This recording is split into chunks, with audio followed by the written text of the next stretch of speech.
వినాయకుడి బొమ్మ కాడ వాళ్ళు ఏదైనా ఒక ఐటెం ఎత్తుకోబొమ్మంటే నేను ఉండి ఎత్తుకొని వెళ్ళిపోయా.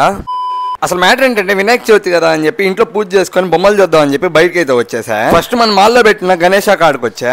ఇక్కడైతే మన గణేశుడికి అయితే దండం పెట్టేసుకొని ప్రసాదం తిందామని చూస్తే ప్రసాదం అయిపోయింది. అందుకే వాళ్ళు అక్కడ ఉన్న ఫ్రూట్స్ లో ఏదైనా ఒక బాక్స్ తీసుకోమంటే నేను ఉండి తీసుకొని వెళ్ళిపోయా. అక్కడ నుంచి సాయన వాళ్ళ ఇంటికి పోతే సాయన చూడండి ఎలా అవుతున్నాడు నా డ్రెస్ చూసి. మీరైనా చెప్పండి నా డ్రెస్ ఎలా ఉందో. నేను సాయన షన్ను బ్రో మేము ముగ్గురం కలిసి నెల్లూరులో ఉన్న బొమ్మలు చూడడానికి అయితే స్టార్ట్ అయ్యాము. మేమైతే ఫస్ట్ మావంట లేవట్లో ఉన్న లమోదరా గణేష్ సెంటర్ కి అయితే వచ్చాము. ఇక్కడ వినాయకుడు అయితే చాలా బాగున్నాడు 3 తండాలతో. ఇక్కడ మనం కోరుకున్న కోరికలు తీరాలని చెప్పి అందరూ పసుపు కొమ్మ అయితే కడుతున్నారు. నేను ఒక పసుపు కొమ్మ అయితే కట్టా. అక్కడ నుంచి అయితే అక్వేరియం గణేష్ కి అయితే వచ్చాము. ఇదైతే అక్వేరియం గణేష్ అంట. లోపల అంతా చేపలతో భలే ఉంది, చాలా బాగా అనిపించింది. బయట ఇలా డిఫరెంట్ గా ఉందంటే లోపల ఇంకా గణేశుడు అయితే భలే ఉన్నాడు. లోపల అయితే బాల గణేశుడు ఎంత క్యూట్ గా ఉన్నాడు, రాధాకృష్ణ థీమ్ తో చాలా క్యూట్ గా ఉన్నాడు. నెక్స్ట్ అక్కడ నుంచి గాజులు గణేశుడి కాడికి అయితే వెళ్ళాం. ఇక్కడైతే గాజులతో అయితే గణేశుని చేస్తున్నారు. వీళ్ళు టాలెంట్ కి హార్డ్ వర్క్ కి హ్యాట్స్ ఆఫ్ అసలు. నెక్స్ట్ అక్కడ నుంచి మన సమోసా ఫేమ్ బన్నీ బ్రో వాళ్ళ బొమ్మ కాడికి అయితే వచ్చాము. సాయన వాయించే డ్రమ్ములకి నేను బన్నీ బ్రో ఒక స్టెప్ అయితే వేసాము. అక్కడ నేను సాయన ఇద్దరం కలిసి కాసేపు అయితే డ్రమ్స్ అయితే ప్లే చేసాము.